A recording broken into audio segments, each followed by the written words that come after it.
Good morning students. मैं आपको already 8th class का फर्स्ट चैप्टर जिसका नाम है how the camel got is home ये आपको रीड करवा चुकी हूँ। आज मैं इसके क्वेश्चन आंसर्स जो है आपको समझाने जा रही हूँ, ठीक है। तो हम फर्स्ट क्वेश्चन से स्टार्ट करते हैं। What task do you think were assign to the dog and the ox. Task का मतलब होता है काम। क्या काम दिया गया था डॉग और ऑक्स को? The dog was assigned the task of फैचिंग and carrying things. Dogs was given the task of ploughing fields. Ploughing का मतलब खेत जोतने का काम दिया गया था, और जो डॉग का क्या काम था, वो स्टिक्स को अपनी माउथ में कैरी करके लाता था, फैच करके, ठीक है। Why did the camel live in the middle of the east. अगला क्वेश्चन है कि कैमल जो है उसको middle of the east desert में क्यों रहता था? मिडल ऑफ द डेजर्ट, क्योंकि the camel did lived in the middle of the desert because he did not want to work, क्योंकि वो कोई काम नहीं करना चाहता था। देखो, डेजर्ट में कोई काम होता ही नहीं है, क्योंकि वहाँ पे ओनली सैंड होती है, ठीक है। तो इसलिए जानबूझ के बीच में रहता था। वहाँ पे बहुत गर्मी भी होती थी और कोई काम भी नहीं था, दैट्स वाई।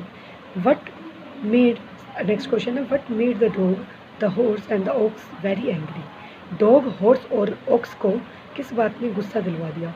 ठीक है। Man told the dog, horse and the ox that the camel had done no work at all. Man ने बोला डॉग को, हॉर्स को, ऑक्स को कि कैमल कोई काम नहीं करता है, so they would have to work double time. तो उसकी जगह पे, कैमल की जगह पे तुम तीनों को डबल काम करना होगा, double time. It was compensate for the camel, ताकि जो कैमल का काम पेंडिंग है ना, उसको हम कंपेंसेट कर सकें। कंपेंसेट का मतलब होता है भरपाई करना उसके काम की, ठीक है। हु डिड नॉट वर्क, जो काम नहीं करता है। This made all the three very angry. इसने तीनों को क्या कर दिया? गुस्सा दिला दिया। ऑब्वियसली किसी से आप काम करवाओगे डबल, वो भी, तो उसको तो गुस्सा आएगा ही, है ना। तो हम नेक्स्ट क्वेश्चन पे चलते हैं। नेक्स्ट क्वेश्चन है, how the djinn knew the horse was complaining against the camel. जिनको कैसे पता चला कि जो घोड़ा है ऊँट की शिकायत कर रहा है, ठीक है ना। The dog the horse complain the djinn. Horse ने डजिंग को कंप्लेन की। He said that there was a thing in the middle of the east. उसने बोला कि मिडल ऑफ द ईस्ट बोल रही हूँ मैं, middle of the desert. Desert में क्या है? एक थिंग है, एक चीज़ है। He had a long neck, उसकी एक लंबी नेक है, लॉन्ग लेग्स है, उसकी लंबी टांगें हैं। He had not done stroke of work since Monday. Monday से लेके अभी तक, स्ट्रोक ऑफ वर्क का मतलब ढेर सारा काम जो है उसका, जरा सा भी काम। स्ट्रोक ऑफ वर्क का, ये स्ट्रोक ऑफ वर्क का मतलब जरा सा भी काम उसने नहीं किया है। कहाँ, कब से? सिंस मंडे मॉर्निंग से। By this description the djinn at once knew that the horse was complaining against the camel. इसकी इसी बात से डजिन को पता चल गया कि हॉर्स जो है कैमल की कंप्लेंट कर रहा है।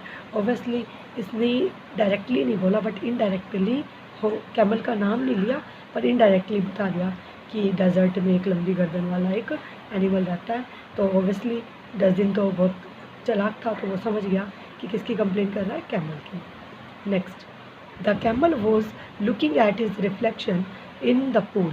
What does it suggest to you about the camel. Camel जो है अपनी रिफ्लेक्शन को पूल में देख रहा था, ठीक है। तो इसका मतलब क्या है? What do you suggest about the camel, ये कैमल के बारे में क्या बताता है? It suggest that camel loved his own image.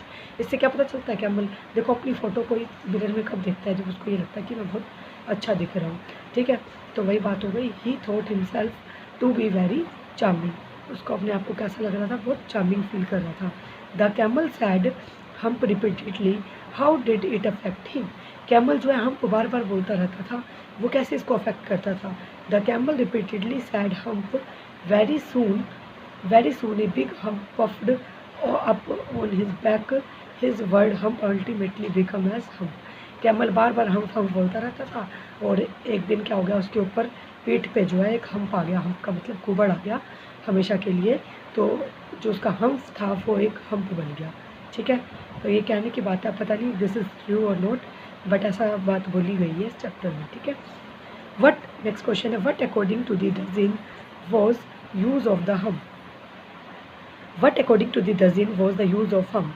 Hump का क्या यूज़ था according to djinn? According to the djinn the hump on the camel's back was of great use. जो कैमल का हम्प था उसका बहुत ज़्यादा यूज़ था डजिन के अकॉर्डिंग, क्योंकि डजिन ने उसको क्या बोला था? You can work 2 or 3 days without eating or without drinking water. Okay, because it was full of food material. It is because of the hump that camel can survive without food for 3 days. Okay, ये मैं बता चुकी आपको. Next question क्या कह रहा है, dash he has never learned to behave, उसने कभी भी बिहेव करना नहीं सीखा. In this light of this what is the writer's opinion about the camel. अगर अब इस पर प्रकाश डालें, लाइट ऑफ दिस, तो राइटर का क्या ओपिनियन है इसके बारे में, क्या विचार है. In the opinion of writer the camel is still a very arrogant animal. यानी राइटर का क्या विचार है, राइटर के ओपिनियन में जो कैमल है वो बहुत ही ज़्यादा एरोगेंट का मतलब होता है जो बहुत ही ज़्यादा घमंडी और शरारती उस टाइप का पर्सन होता है. तो ये एनिमल है, तो एरोगेंट एनिमल है उसके विचार से. ठीक है, तो आज हम यही ख़त्म करते हैं. क्वेश्चन आंसर्स आपके ख़त्म हो चुके हैं. ओके.